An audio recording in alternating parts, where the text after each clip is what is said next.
پورا معافی کا مہینہ ہے کہ دوزخ کے دروازے بند ہو جاتے ہیں، جنت کے دروازے کھول دیے جاتے ہیں، شیطان قید. آپ دیکھتے نہیں نمازی کیوں بڑھ جاتے ہیں رمضان شریف میں؟ کہ وہ نامراد قید ہو جاتے. تو کسی کو زنجیروں میں باندھو وہ چل تو نہیں سکتا، چھوڑ دو زنجیریں تو چل پڑے گا. تو اللہ تعالی ہم سب کی حفاظت فرمائے. کوئی دعویٰ نہ کرے، لیکن جو تھوڑا سا غفلت میں ہوتا ہے تو ایمان کمزور ہوتا ہے، انہوں تو شیطان بن کے جامع نہیں دینے. جمعے جاواں گے، جمعے کئی جمعہ بھی نہیں پڑھتے، عید تے جاواں گے کوئی عید بھی نہیں پڑھتے. یہیں یہ ایک نگینہ سینما کے مالک نے بیان کروایا تھا اور اس نے بعد میں اس سینما کو گرا دیا. آج کل وہ کینیڈا میں ہوتا ہے. تو وہ سینمے کا جو تھا نا مینیجر، وہ میرے پاس آیا، کہا مولانا آج میں پہلی نماز پڑھی ہے. وہاں ہم نے مغرب کی نماز پڑھی، اس کے بعد بیان ہوا. بیان کے بعد وہ اتنا ہنگامہ ہوا کہ رش بہت تھا تو وہاں نماز پڑھی نہیں جا سکے. ہم نے کہنے لگا میں چل رہا تھا میرے ساتھ ساتھ، مولانا آج میں پہلی نماز پڑھی. میں نے کہا کیا مطلب؟ کہا جی یہی کہ آج زندگی دی پہلی نماز پڑھی. ہوگا راؤنڈ اباؤٹ 40-45 سال کا. میں کہا پہلی نماز؟ ہاں جی پہلی نماز.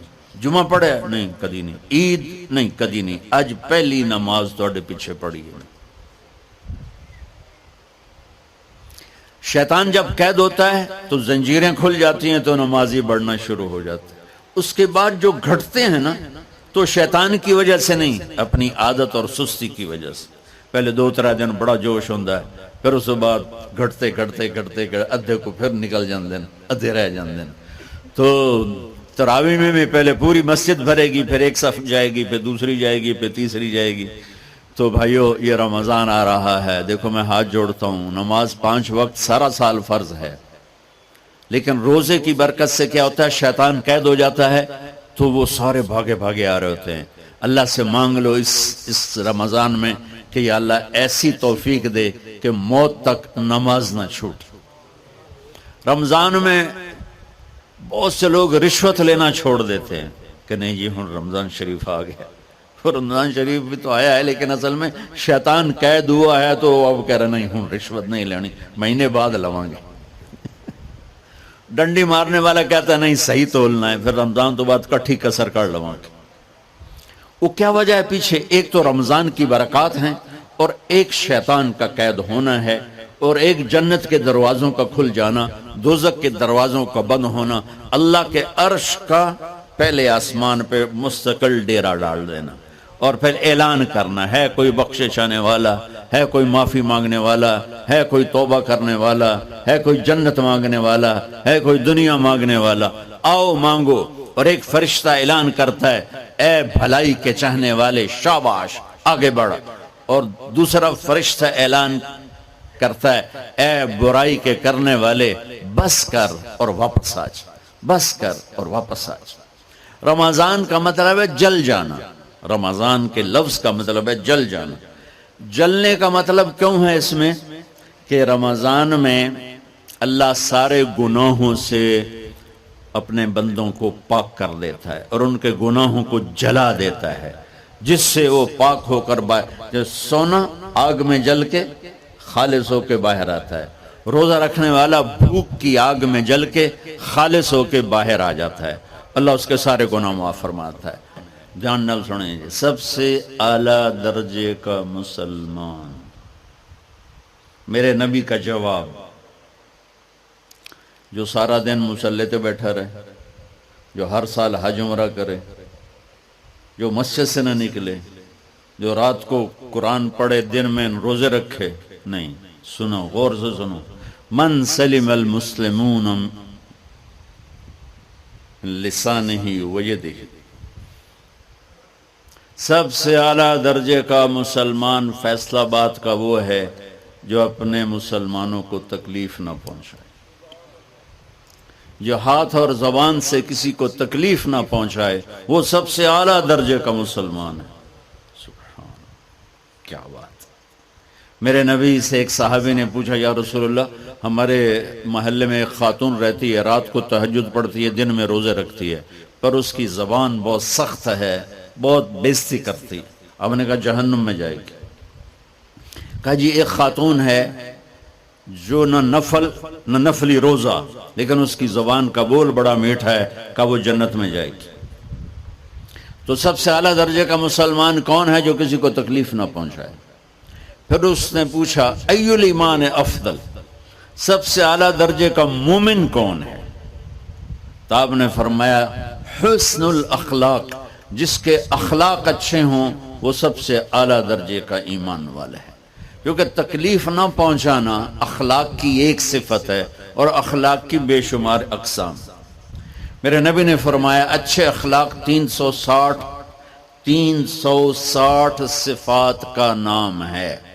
ایک صفت بھی کسی مسلمان مرد عورت کے اندر ہوگی تو جنت میں چلا جائے گا. سامنے ابو بکر بیٹھے تھے، کہنے لگے یا رسول اللہ کو میرے اندر بھی ہے؟ تو آپ نے فرمایا تیرے اندر ساری ہے، ساری تیرے اندر ساری. تو ابتدا بھی بتا دی، انتہا بھی بتا دی. اور عبادت بھی مسلمان کو اخلاق تک پہنچاتی ہے. اب سنو قرآن سے، اللہ تعالیٰ انسان کسے کہتا ہے؟ ایمان والوں کو. ان الذین کفروا من اہل الکتاب والمشرکین فی نار جہنم خالدین فیہا اولئک ہم شر البریہ. سب سے بدترین مخلوق وہ ہے جو اللہ کو نہ مانے، جو اللہ کے دین کو نہ مانے. آپ نے کہا وہ سب سے بدترین مخلوق. تو لا الہ الا اللہ محمد رسول اللہ ہمیں انسانیت میں داخل کرتا ہے. انسان ہے ہی وہ جو لا الہ الا اللہ محمد رسول اللہ کا کلمہ پڑھتا ہو. میرے رب کے نزدیک نماز کیا ہے؟ نماز کیا ہے؟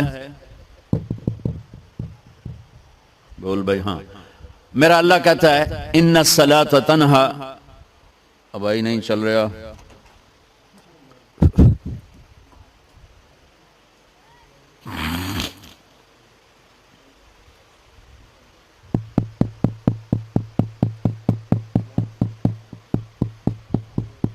تھوڑی آواز ہے. نماز کیا ہے؟ ان الصلاۃ تنہا عن الفحشاء والمنکر. تم نماز پڑھو، یہ تمہیں بد اخلاقی سے بچائے گی اور یہ تمہیں گناہوں سے بچائے گی. تو نماز بھی انسان کو اخلاق تک لے جا رہی ہے. فحاشی سے بچائے گی، گناہوں سے بچائے گی، اخلاق کی طرف سفر. روزہ آ رہا ہے. روزہ کس لیے ہے؟ کتب علیکم الصیام کما کتب علی الذین من قبلکم لعلکم تتقون. تم پر روزہ فرض کیا ہے جیسے پہلوں پہ کیا تھا تاکہ تم تقوی والے بن جاؤ. تقوی والے کون ہیں؟ وسارعوا الی مغفرۃ من ربکم وجنۃ عرضها السماوات والارض اعدت للمتقین. کہ میرے بندو دوڑو جنت کی طرف جو تقوی والوں کے لیے. متقی کون ہیں دن تقوی والے یا اللہ؟ کہ الذین ينفقون فی السراء والضراء، کا جو میرے نام پہ سخاوت کرتے ہیں، چاہے تنگ دست ہوں چاہے پیسے والے ہوں، چاہے تھوڑا مال ہوئے چاہے زیادہ مال ہوئے، وہ میرے نام پہ خرچ کر دیں. الکاظمین الغیظ، جو غصے کو پی جاتے ہیں. والعافین عن الناس، اور جو لوگوں کو معاف کر دیتے ہیں. اللہ تعالیٰ کہہ رہا ہے یہ تقوی والے ہیں. تو روزہ بھی اخلاق پہ لے جا رہا ہے. فمن فرض فیہن الحج فلا رفث ولا فسوق ولا جدال. میرے رب نے کہا حج کا ارادہ کر لیا ہے تو زبان کی گندی، زبان کا گندا لہجہ اور زبان کے گندے بول سے بچو، لڑائی سے بچو، گناہوں سے بچو. تو حج بھی میٹھے بول پہ لا رہا ہے، لڑائی سے بچنے پہ لا رہا ہے، نافرمانی سے بچنے پہ لا رہا ہے. خذ من اموالہم صدقۃ تطہرہم وتزکیہم بہا وصلی علیہم.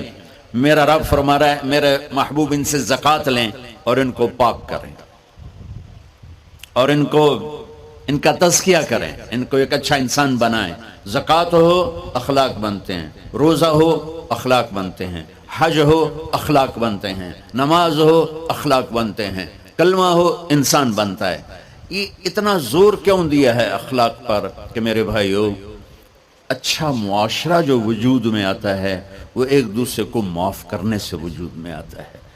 مسجد نماز کے لیے ہے، اور نماز ایک انفرادی عمل ہے جو کر کے میں گھر چلا جاتا ہوں، دفتر چلا جاتا ہوں. پڑھوں نہ پڑھوں، نہ پڑھنے کا گناہ مجھ پر، پڑھنے کی نیکی مجھ پر. لیکن اگر میرے اخلاق برے ہیں، روزہ میری چیز ہے، رکھوں اجر، نہیں رکھوں پکڑ، زکوٰۃ دے دوں اجر نہ دوں پکڑ، حج کر لوں اجر نہ کروں پکڑ. صرف میری ذات سے کے گرد ہے نماز بھی، روزہ بھی، حج بھی، زکوٰۃ بھی. لیکن برے اخلاق جتنا معاشرے میں میرا اثر ہے وہاں سب تباہی پھیلا دیں گے، اور اچھے اخلاق جتنا معاشرے میں میرا اثر ہے وہاں خوبصورتی کو پھیلا دیں گے. عبادت چھپ جاتی ہے. میں نے فجر پڑھی ہے کہ نہیں پڑھی آپ کو پتا ہے؟ بولو. آپ نے پڑھی ہے یا نہیں پڑھی مجھے کوئی پتا ہے نہیں ہے. لیکن یہاں بیٹھ کے اللہ نہ کرے میں فرقہ واریت کی بات کروں، اور سب کو پتا چلے گا کہ نہیں چلے گا کہ مولوی اگلا رہا ہے. اور یہاں بیٹھ کے میں محبت کی بات کروں تو آپ کو پتا چلے گا کہ نہیں چلے گا کہ یہ محمد مصطفیٰ صلی اللہ علیہ وسلم والے اخلاق بتا رہا ہے. تو اخلاق چھپتے نہیں، برے ہوں یا اچھے ہوں ظاہر ہوتے ہیں. اور سب سے زیادہ اس آدمی کا خاندان، جس آدمی کو بدتمیزی کی عادت ہے، وہ بیوی کے دل کو برباد کر دے گا، ماں باپ کے دل کو برباد کر دے گا، اولاد کو برباد کر دے گا، دوستوں کو، نوکروں کو برباد کر دے گا. اس کے نوکر سامنے کہیں گے میاں صاحب، شیخ صاحب، سیٹھ صاحب، خان صاحب، اتھے جا کے گالی کڈھن گے.